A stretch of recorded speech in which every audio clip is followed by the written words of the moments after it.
Get loud, Believeland, because we have a crazy situation unfolding right by Lake Erie.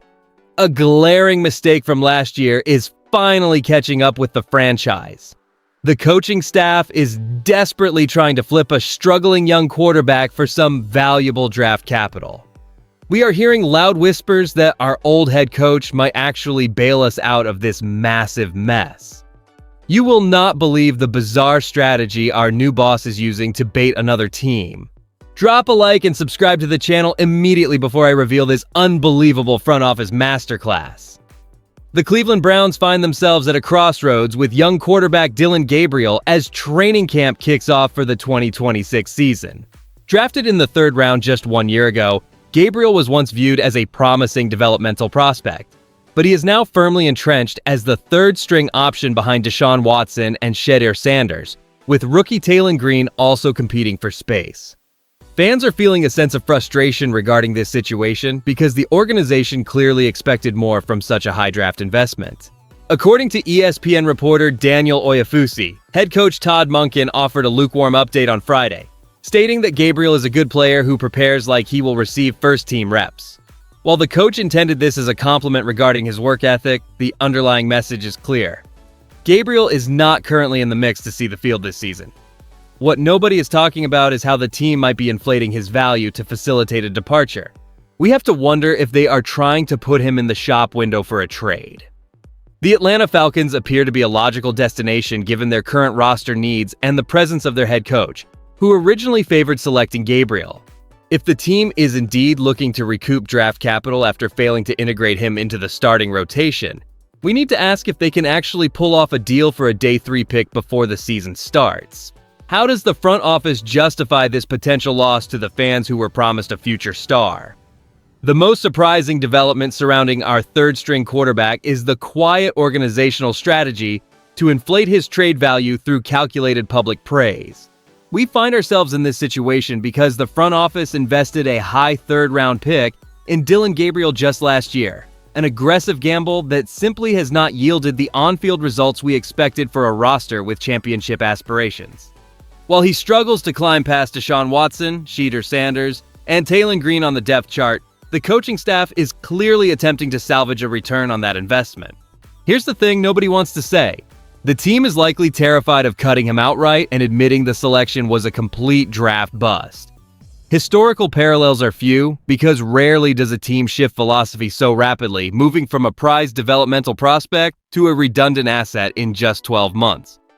Internally, the front office is likely measuring whether they can recoup even a modest day 3 pick from teams in need of veteran bodies.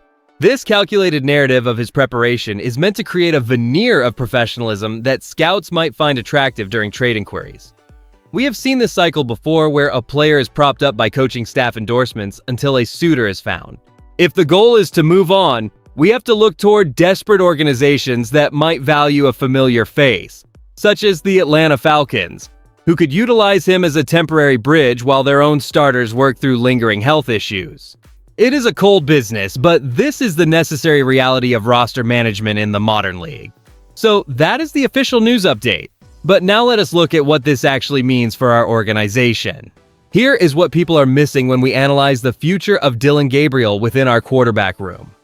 The real stakes here involve roster management and asset preservation. We are currently navigating a sensitive transition period where every single spot on the depth chart carries weight. By keeping Gabriel as a 3rd stringer, we are effectively tying up a valuable roster space that could be used to bolster our defense or special teams units. If we choose to keep him, we risk losing potential draft capital that could help us rebuild for the long term. The immediate impact on our salary cap and depth chart is significant because it forces the coaching staff to divide precious practice repetitions among 3 different signal callers. This logistical bottleneck complicates our preparation for upcoming division battles against the Steelers, Bengals, and Ravens. When we look at our playoff chances, we need every player on the field to be fully integrated into our offensive scheme to ensure we remain competitive in a crowded conference. Relying on an unproven rookie like Taylon Green while managing trade assets like Gabriel creates a balancing act that demands absolute focus from the front office. If we fail to secure value for Gabriel now, we leave draft capital on the table that is essential for our sustained success.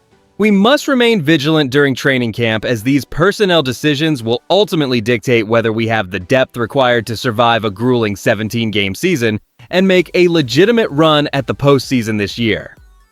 Trading Dylan Gabriel makes perfect sense for our organization because it clears the deck while recouping some capital from a third-round investment that currently sits behind both Deshaun Watson and Shedeur Sanders. By shipping him to Atlanta, we capitalize on their unique roster crisis involving Tua Tagovailoa and Michael Penix Jr., who are both currently hampered by physical setbacks.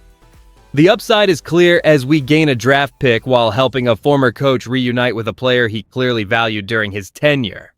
However, the risk is that we are selling at his absolute lowest point, likely securing only a late day 3 selection for a player we once hoped would be a long-term cornerstone.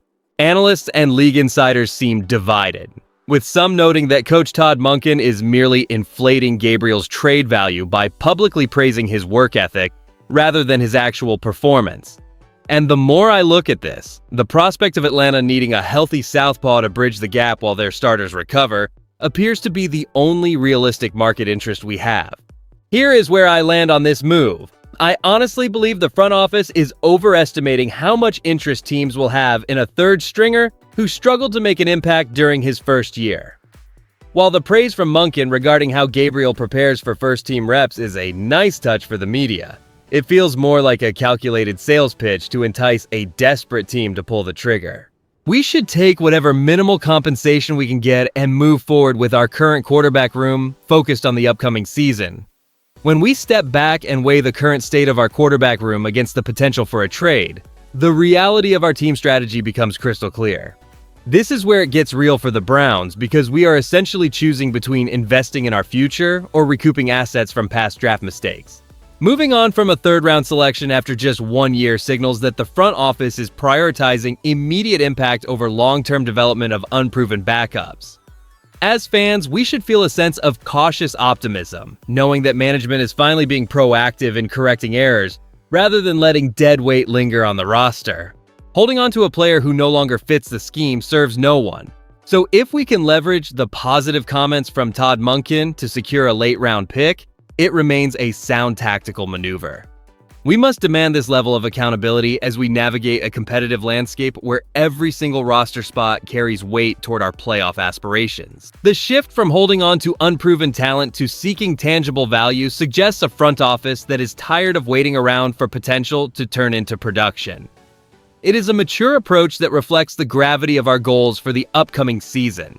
If you had to bet on it, do you believe the Browns will successfully trade Dylan Gabriel to the Atlanta Falcons before the season starts? If you enjoyed the video, do not forget to like it and subscribe to the channel. Dog Pound. I'll see you in the next one.